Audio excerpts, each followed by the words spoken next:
Highway number 13 की चुड़ैल मनोज एक ट्रक ड्राइवर था। 10 साल से सड़कें ही उसकी दुनिया थी। लेकिन एक सड़क थी जिसका नाम सुनते ही बड़े बड़े ड्राइवर भी चुप हो जाते थे। Highway number 13। लोग कहते थे दिन में निकल जाओ, रात में नहीं। लेकिन उस रात मनोज के पास कोई रास्ता नहीं था। रात के ठीक 2:00 बजे हल्की बारिश, चारों तरफ घना अंधेरा और ट्रक की हेडलाइट में चमकती सुनसान सड़क। अचानक सड़क के किनारे उसे एक औरत दिखी। लाल साड़ी, खुले बाल, भीगी हुई, हाथ हिलाकर लिफ्ट मांग रही थी। मनोज ने ब्रेक मारा।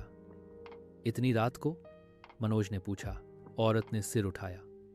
आवाज बेहद धीमी थी।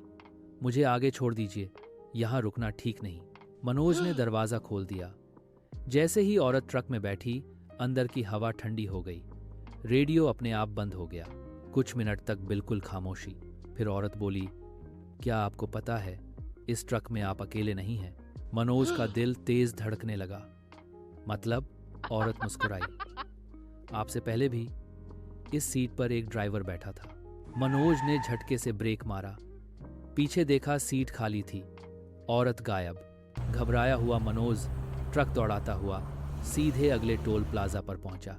भाई साहब, उसने कांपती आवाज में कहा, मेरे ट्रक में अभी एक औरत बैठी थी। टोल कर्मचारी ने सीसीटीवी चेक किया।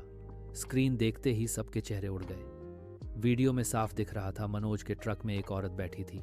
लेकिन वो सीधे नहीं बैठी थी, वो उल्टी लटकी हुई थी। उसका चेहरा पीछे की ओर मुड़ा हुआ और उसकी आंखें पूरी तरह सफेद। तभी एक बूढ़ा चौकीदार बोला, ये वही है। कौन? मनोज ने पूछा।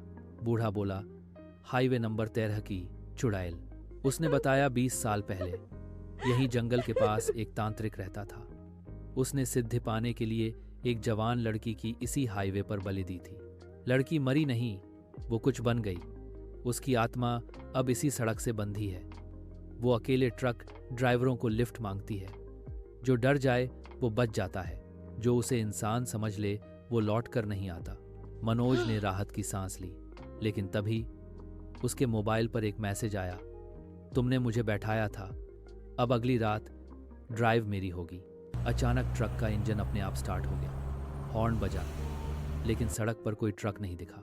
आज भी लोग कहते हैं, अगर हाईवे नंबर 13 पर बिना ट्रक दिखे हॉर्न सुनाई दे तो समझ लेना चुड़ैल ड्राइव कर रही है।